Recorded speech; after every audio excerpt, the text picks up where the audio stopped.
지난주에 누가 나왔죠? 하만이라는 사람이 나왔잖아요, 그죠? 조용하고 평화롭기만 했던 그 페르시아의 한 악인이 등장함을 통해서 굉장히 위협적인 이야기가 진행되는 것이 하만의 그 분노로부터 시작되는 일이었습니다. 첫 번째 그림 올려주실까요? 2008년도에 영화 300이라는 영화 나왔습니다. 그리스와 페르시아의 전쟁을 다룬 이야기인데, 저 아저씨 많이 보셨죠? 저기 흠하게 생긴 그 다음 그림, 저기 이제 쇠줄로 머리에 있는 저분이 아수에르 왕이에요. 네, 크세르크세스라 불리는 아수에르 왕인데 굉장히 잔인한 왕으로 묘사가 됩니다. 페르시아가 그리스와 전쟁할 때 아들 둘이를 데리고 있던 어떤 뭐 장수인가 뭐 그 사람이 전쟁에 2명 다 내보내기는 좀 그래서 1명만 내보내게 해달라고 하니까 저 왕이 그 아들 1명을 사람을 이게 2등분 쪼개가지고 다 그걸 밟고 지나가겠다는 그런 굉장히 잔인한 왕이에요. 저 잔인한 왕의 부인이 누구예요? 에스더예요, 에스더. 그러니 만만치가 않죠, 여러분. 자, 지난주에 이제 하만에게 모르드게가 절을 하지 않았어요, 그죠? 그게 큰 화근이 되어서 그 사람들이 이제 그 하만이 열받아가지고 어떻게 합니까? 모르드게만 죽이는 것이 너무 화가 안 풀리니까 어떻게 해요? 모르드게의 동족, 온 민족을 다 죽이려고 1월 달에 제비 뽑기를 했습니다. 부르라고 그랬죠, 부르. 그래서 뽑힌 달이 언제였습니까? 12월 달이었어요, 12월 달. 12월 달 며칠이었을까요? 자, 우리 여러분 무슨 날에 금요일 이러면 무슨 날이에요?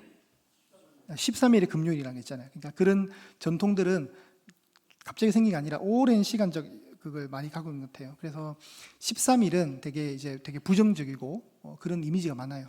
소위 이제 흔히들 우리가 병원에 가면 사자를 빼잖아요, 그죠? F층으로 하잖아요. 보통 그렇듯이 그런 정서가 있거든요. 페르시아도 있었습니다. 3장 13절에 보시면, 에스더 3장 13절에 보시면 12째 달 그 달이 아다르 그랬습니다. 아다르 며칠 날이었습니까? 13일 동안 이제 모든 유다인들을 다 죽일 수 있는 조서가 내려준 거예요. 그러니까 지금 유다인들은 지금 모르드게 1명 때문에 지금 얼떨결에 다 죽게 생긴 거예요. 12월 13일 날. 12월 13일 하는데 제가 어디서 많이 본 날짜인데라고 순간 되더라고요. 이 12월 13일이 제 결혼 기념일이에요. 그래가지고 하필이면 이날 이제 하루 동안에 유다인들이 다 죽게 되는 어이없는 일이 벌어져요. 저는 아마 이런 걸 14일 날 했을 건데 그때는 또 주일이 돼가지고 어쨌든 그랬습니다. 그때 모든 유다인들은 13절 보시면 젊은이, 늙은이, 어린이, 여인들 막론하고 다 죽이고 도륙하고 진멸하고 탈취당하는 날. 굉장히 비극의 날이죠. 이런 것과 똑같아요. 예양교회 성도들, 그러니까 예양교회만 다닌다는 이유만으로 예양교회 성도들이 한 날 다 죽는다 생각해 보세요. 여기 표현들이 참 거칠잖아요. 죽이고 도륙당하고 진멸당하고 재산이 탈취당한다. 이 단어가 굉장히 섬뜩한 단어들이에요. 이게 이 나열 자체가 그 한 날 다 죽일 수 있도록 모든 주변의 사람들에게 그런 고난이 주어진 거예요. 얼마나 어이없는 일이에요. 그러니 이제 유다인들은 지금 완전히 큰일 난 겁니다. 그렇게 할 때 15절 보시면 그날 저 아까 못생겼던 아수에르 왕과 하만은 뭘 하고 있었는가? 자, 15절 제가 읽을게요. 3장 15절. 역졸이 왕의 명령을 받들어 급히 나가매 그 조서가 도성 수산에도 반포되니 왕은 하만과 함께 앉아서 마시되 수산성은 어지럽더라. 자, 왕이 한 행동이 뭐죠, 여러분? 그게 안 나오나요? 앉아서 마시다. 술 마시고 있어요, 술. 지금 자기가 정복한 나라의 한 민족을 없애는 데 대해서 전혀 별로 신경도 안 쓰고 있어요. 그리고 하만을 제2인자로 앉혔잖아요. 그 2인자와 함께 술을 마시고 있는데 성경은 어떻게 표현하냐면 그때 당시 수산성은 어지럽대. 뒤숭숭하고 그러니까 분위기가 굉장히 무거웠던 거예요. 좋은 일이 아니잖아요. 세 번째 그림 한번 올려줄까요? 여러분, 이 지금 에스더서가 진행되는 이 이야기는 어떤 배경이 있냐면 3번에 걸쳐서 약속의 땅 가나안으로 돌아가는 칙령이 떨어지거든요. 그러니까 지금 이 당시 패권국가 페르시아잖아요. 페르시아에 고레스라는 왕이 초대 왕이었어요. 초대 왕이 바벨론을 무너뜨리고 이제 새로운 왕으로 등극하면서 제일 먼저 했던 것이 민족 유화 정책이었어요. 그래서 이스라엘 백성들에게 굉장히 선의를 베풀어요. 너네들 땅으로 돌아가라. 가서 성전 지어라. 내가 성전 짓도록 다 해줄게. 말도 안 되는 거짓말 같은 이야기가 일어나는 거예요. 그때 스룹바벨이 지도자가 되어서 49,897명을 끌고 귀환을 한 거예요. 어디에요? 페르시아 땅에 살고 있던 이 유대인들을. 그리고 2차가 이제 에스라가 지도자가 되어서 1755명을 데리고 포로 이제 다시 귀환을 가야 돼요. 그 사이에 일어난 80년 동안의 이야기가 이 에스더 이야기거든요. 그러면 여러분, 약속의 땅으로 간 49,000명의 이 순종했던 사람들은 어쨌든 고국을 그리하면서 갔던 거예요. 그죠? 모든 아픔을 뒤로하고 다시 하나님이 돌려보내시는구나. 그 땅은 보통 땅이 아니거든요. 하나님이 아브라함에게 주시고자 했던 그 땅, 약속의 땅, 소중한 땅이에요. 이삭과 야곱을 거쳐서 요셉에게도 허락된 땅. 그 요셉이 나중에 애굽의 총리가 되어서 죽을 때 뭐라고 유언하냐면 내 뼈를 여기 묻지 마라. 요셉은요, 여러분, 애굽의 총리였잖아요. 당시 애굽은요, 여러분, 굉장한 장례 문화의 최고의 기술을 가지고 있어요, 여러분. 시신을 안치하고 수습하는. 왜요? 그 피라미드 이런 거 다 볼 수 있잖아요. 미라. 최고의 기술을 갖고 있어요. 시체가 썩지 않도록 하는. 그런 나라의 2인자로 있었잖아요. 총리로. 그러면 요셉도 거기서 죽어도 돼요. 근데 요셉의 유언이 뭐냐면 내 뼈를 절대 여기 묻지 마라. 나의 고국, 약속의 땅. 우리 열조의 하나님이 주셨던 그 열조의 땅에 가서 내 뼈를 묻어달라는 거예요. 그 앞서서 야곱도 요셉이 보는 앞에서 애굽에서 죽거든요. 근데 그때 유언이 뭐냐면 내 뼈를 여기 묻으면 안 돼. 내 장례는 여기서 치르면 안 돼. 그만큼 여러분 그 땅은 보통 땅이 아니에요. 그런데 지금 페르시아에 살다 보니까 2차 귀환하기 전까지 저 80년 기간 동안 이제 페르시아에 살다 보니까 자식도 낳고 또 손주도 보고 하다 보니까 이제 그 3세대 대수가 생기기 시작한 거예요. 그러니까 아버지 세대 1세대만큼 고향에 대한 그리움 이런 게 희미해지겠죠. 이제 뭐 가도 그만 안 가도 그만. 저 변방에 있는 유대 땅보다 지금 이 도성 수산에 있는 이 화려한 바벨론의 그 문화를 끌어안고 페르시아의 그 각종 문화가 있는 초호화, 우리나라로 따지면 서울시 서대문 같은 이런 좋은 곳에 여러분 살기가 너무 좋은 거예요. 왜 굳이 절대 강원도 평화 발언 안 해요. 저 강원도 군사지역 철원 같은 데 가서 불안하게 살겠냐 이거예요. 혹시 또 철원 사시다가 또 시험 받으시면 안 돼요. 그렇다는 거예요. 네. 그러니까 유다 땅은 늘 전쟁이 있는 골목에 있거든요. 늘 전쟁에 시달려요. 그런 곳보다 이 안정적인 도성 사는 게 더 좋은 거예요. 그러니까 3대, 4대째 80년 동안 머무는 동안 특별한 핍박도 없는 것 같아요. 왜냐하면 모르드게도 출세해서 지금 왕궁에 들어가 있잖아요. 궁궐에서 일하는 관료란 말이에요. 그러니 개인의 능력만 된다면 누구든지 잘 살 수 있도록 배려한 것 같아요. 그런 페르시아에 살다 보니까 3대, 4대가 머물다 보니까 이제는 뭐 고향 땅에 대한 그림이 없는 거예요. 그냥 여기 살지. 그러니까 하나님이 어떻게 하십니까? 하나님이 어떻게 하세요? 하만을 통해서 한번 폭풍을 확 일으키는 거예요. 정신 차리도록. 이건 마치 어떻게 비유될 수 있습니까? 성도인 우리가 세상이 너무 좋아서 세상에 머물고 잘 때 하나님이 하나님 나라를 바라볼 수 있도록 천국을 바라볼 수 있도록 우리 인생을 흔드는 것과 똑같아요. 너무 부유하게 살고 모든 걸 다 가지고 있으면 여러분이 진짜 하나님 나라를 소망하시겠어요? 이곳이 너무 좋은데. 저도 그럴 것 같아요. 이 서대문구에 정말 좋은 집에 어마어마한 재산 가지고 있고 이러고 저도 천국 소망이 약해질 것 같아요. 근데 내가 있을 곳은 여기가 아니라는 거죠. 마찬가지로 지금 페르시아에서 안주하고 있던 이 사람들이 하만이라는 이 한 사람을 통해서 하나님이 역사의 중앙에 또 올려셔가지고 흔드는 거예요. 영적 각성을 시키는 거예요. 유대민족들 너네 정신 차려. 너네들이 살 땅, 머물 땅은 이곳이 아니야. 너네들은 내가 그토록 너희 조상들에게 약속했던 그 땅, 가나안 땅이 너희들이 가야 될 곳이야. 흔드는 거예요. 그리고 이미 여러분 49,000명이 먼저 가 있잖아요. 그러면 이 49,000명도 12월 13일 날 다 죽어야 되는 사람들인 거예요. 그러니까 하나님이 지금 어떻게 해요? 먼저 순종했던 이 1차 포로 명단들도 보호하셔야 되는 거예요. 하나님 입장에서는. 하나님 흔들어 버리십니다. 그런데 하나님이 두 가지의 장치를 마련했잖아요. 첫 번째가 뭐였어요? 네 번째 그림. 에스더가 왕후가 돼 있잖아요. 그리고 두 번째가 뭐예요? 지난주에 기억나실까요? 그렇죠. 기록물이 하나 있죠. 아하수에로 왕을 죽이려 했던 그 두 명의 내시가 암살 계획을 하고 있을 때 모르드게가 그걸 우연히 듣고 그걸 알렸던 거예요. 알려가지고 궁중 기록물에 기록이 되었어요. 하나님이 나중에 이 카드를 꺼내실 거예요. 근데 우선 오늘 1차 카드는 에스더예요. 에스더. 자, 오늘 에스더와 모르드게 이야기를 좀 보도록 하겠습니다. 1절에 보시면 여러분 1절에 보실까요? 1절. 모르드게가 이 모든 일을 알고 자기의 옷을 찢고 굵은 베옷을 입고 죄를 뒤집어 쓰고 성중에 나가서 대성통곡하며 대궐 문 앞에 이르렀더니, 자, 지금 모르드게가 하는 게 뭐예요?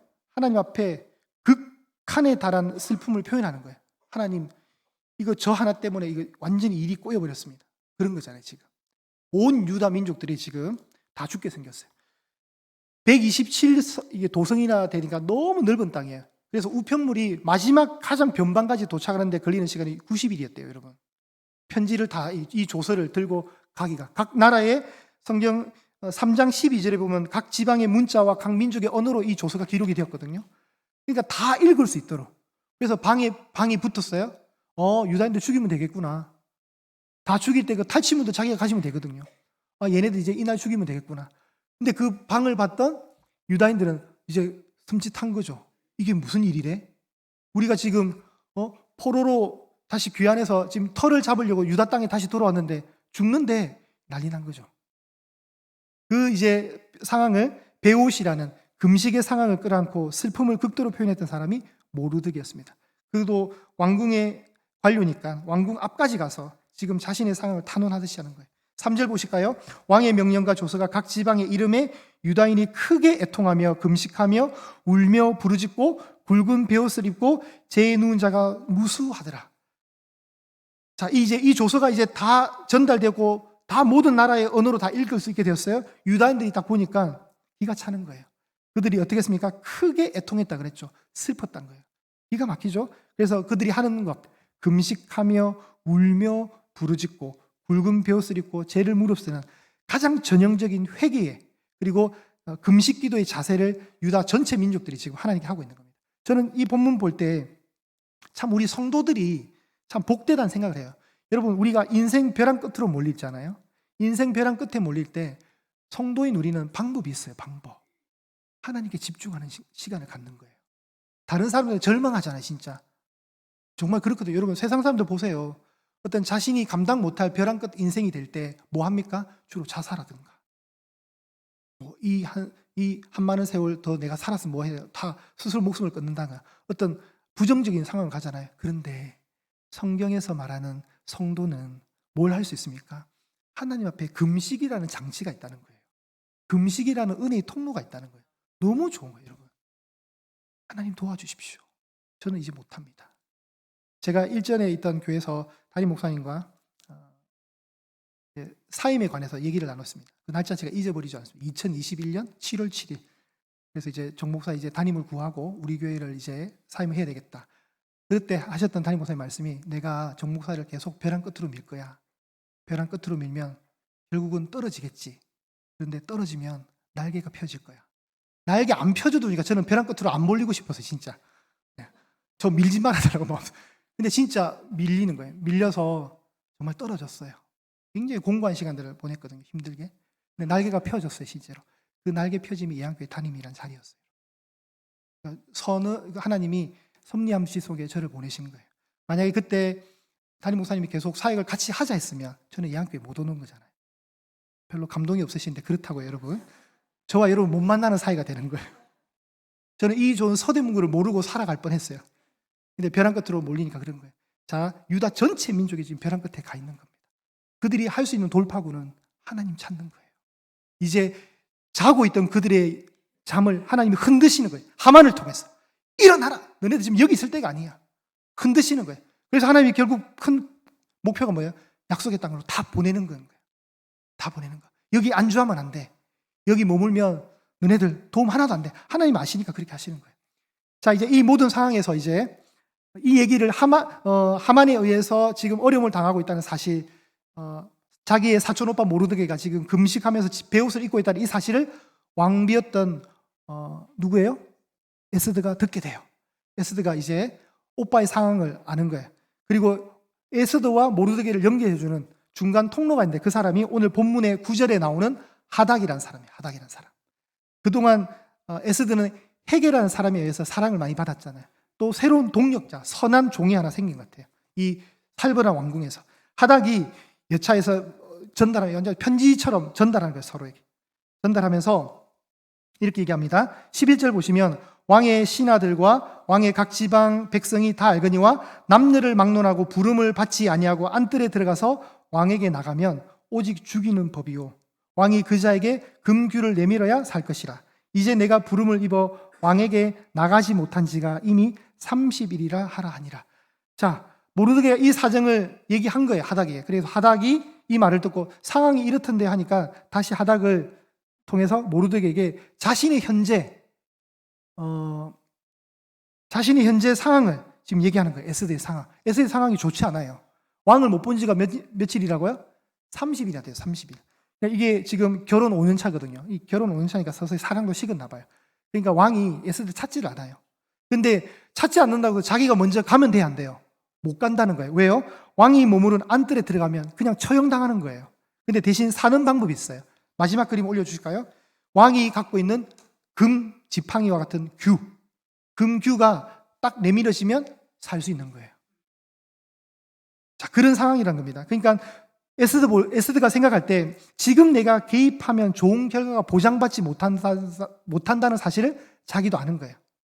내가 지금 이 일에 개입을 하면 상황이 그렇게 좋은 편은 아닌데 그 말을 또 모르드게에게 전합니다. 그게 12절이에요.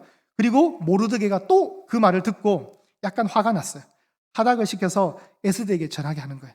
네가 왕궁에 있고 모든 유대인들은 저 멀리 있고 너 혼자 왕궁에 있으면 너 혼자 잘 살 것 같지? 너 혼자 목숨 건진다고 생각하지 마라. 찬물을 팍 였는 거예요. 이해되시죠, 여러분?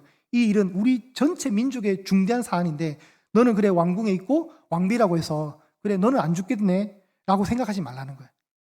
그러니 이제 또 에스더를 통해서 모르드게가 더 얘기하는 것 중에 하나가 아주 유명한 말이 나오죠. 14절입니다. 제가 볼게요. 이때에 네가 만일 잠잠하여 말이 없으면 유다인은 다른 데로 말미암아 노인과 구원을 얻으려니와 너와 내 아버지의 집은 멸망하리라. 네가 왕후의 자리를 얻은 것이 뭐라고요? 이때를 위함이 아닌지 누가 알겠냐. 이거 유명한 말이잖아요. 그리고 이제 16절에 나오는 여러분이 교독할 때 읽으셨던 아주 유명한 구절이 또 뭐가 있어요? 16절에 죽으면 죽으리라. 그래서 에스더를 설교할 때 제일 많이 하는 본문이 4장이에요. 4장. 모든 목사님들이 제일 많이 하는 죽으면 죽으리라. 자, 너 혼자 왕궁에 있다고 너는 피해갈 것 같이 웃기지 마. 만약에 네가 협조 안 하면 하나님은 유대인들을 다른 데로 말미암아 노인과 구원을 얻게 하실 거야. 네가 만약에 도와주지 않는다도 하나님이 해주실 거야. 그런데 협조하는 너는 너와 내 집은 아마 멸망할 것이라는 약간 협박조에 얘기를 하면서 네가 왜 왕후의 자리에 앉게 되었냐? 네가 왜 지금 이 시점에 왕으로 있느냐? 이때를 위함이다. 하나님의 섭리를 이해하면서 신앙 고백적으로 모르드게가 지금 설득하고 있는 거예요. 그죠? 이때를 위함이다. 여러분, 그래서 여러분이 교회, 특별히 이제 교회 봉사, 특히 그런 거 있잖아요. 우리가 받은 은사, 재능, 달란트가 있잖아요. 근데 참 교회를 위해서 쓰일 때가 있어요. 너무 감사하죠.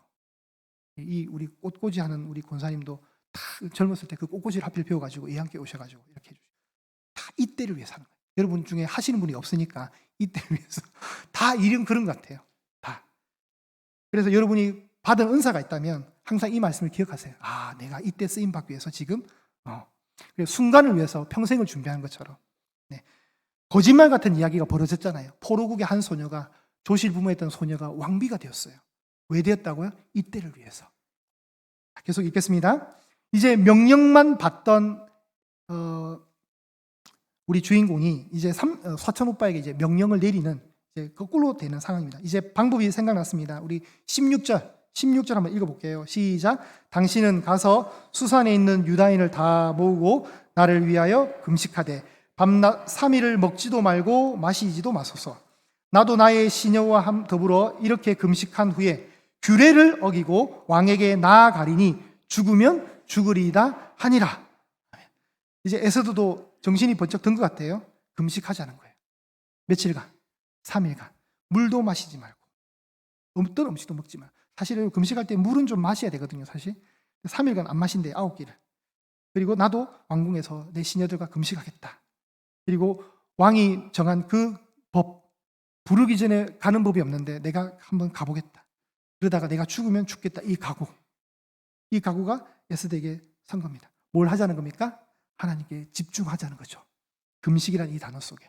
여러분, 에스더에는 뭐가 안 난다고요? 하나님의 이름이 안 나요. 주라는 단어도 안 나고 여호와라는 단어도 안 나고. 그런데 하나님은 숨어 계신 하나님이세요. 이 모든 것을 꾸미시고 이끌어 가시는 보이지 않는 하나님. 여러분 인생에도 그렇게 된 줄 믿습니다. 하나님 우리 인생에 안 보이셔요. 일단 안 보이시잖아요. 그분은 볼 수 있는 분이 아니에요. 그죠? 그렇지만 어떻게 해요? 여러분에게 관심이 굉장히 많으신 분이세요. 자, 유다 민족이 지금 안고 있는 상황이, 여러분 우리가 찬송가 300장 불렀잖아요. 300장의 가사가 이렇게 나와요. 내 마음이 낙심되며 근심에 눌릴 때, 희망이 사라지고 번민이 가득 차고 눈물이 흐를 때, 가는 길이 캄캄하고 싸움이 맹렬하여 환란이 닥쳐와서 어려움 당할 때, 싸움이 맹렬하고 두려워 떨 때, 이 가사가 다 나와요. 이게 현재 유다 민족의 위치입니다. 벼랑 끝이에요. 벼랑 끝. 이제 더 이상 갈 데가 없어요. 그 벼랑 끝일 때 우리는 누구를 신뢰하느냐? 오늘 교동문을 읽었습니다. 시편 95편 3절과 5절이거든요. 한번 올려주실까요? 우리가 교동문에 이런 내용을 읽었습니다. 여호와는, 한번 읽어볼게요. 시작. 여호와는 크신 하나님이시요 모든 신들보다 크신 왕이시 때문이로다. 그의 손안에 있으며 산들의 높은 곳도 그의 것이로다. 바다도 그의 것이라. 자, 하나님이 어떤 분이시라고요? 모든 신들보다 크신 왕이시래요. 할렐루야. 땅의 깊은 곳과 산의 높은 곳, 바다와 육지도 다 그분이 지으셨대요. 그런 하나님이 지금 보이지 않지만 숨어 계시지만 일하시고 계시다는 거예요. 그 하나님을 붙드셔야 돼요, 여러분. 우리 인생의 벼랑 끝에서 하나님 침묵하실 때 얼마나 답답해요. 저도 무서웠어요, 너무 무서웠어요. 진짜 이게 사임되고 사역지를 구하는 게 쉬운 게 아니에요. 앞이 하나도 안 보여요. 1월달, 2월달이 금방 가는 거예요. 그래서 3월달도 금방 가나 했더만 우리 서장님께서 전화가 오셨어요. 설교 준비하셔야 된다고. 그러면서 이제 날개가 조금씩 이렇게 펴지려고 했던 것 같아요. 너무 공포스러웠어요. 금방 12월 올 것 같았어요. 그럴 때 하나님이 계시다는 거예요. 하나님이 어떤 분이시냐? 하나님은 상상을 초월하시는 분이신 거예요. 감당이 안 되시는 분이신 거예요. 설명이 안 되는 분. 그러니 기껏 설명할 수 있는 게 땅의 깊은 곳과 산들의 높은 곳, 육지와 바다만 얘기할 수 있는 거예요. 표현될 수 있는 게 없으니까. 그 하나님이 우리에게 집중하신다는 거예요. 시편 46편 1절입니다. 제가 읽을게요. 하나님은 우리의 피난처시요 힘이시니 환난 중에 만날 큰 도움이시라. 이제 유다 민족이 잘하고 있는 게 뭐예요? 이 환난 중에 만날 큰 도움이 되시는 하나님께 금식하며 집중하는 거예요. 여러분, 지금 여러분을 흔드는 벼랑 끝에 몰린 위급한 상황이고 답답한 상황이세요? 성경이 방법을 알려줘요. 하나님 찾으셔요. 사람 찾지 마시고.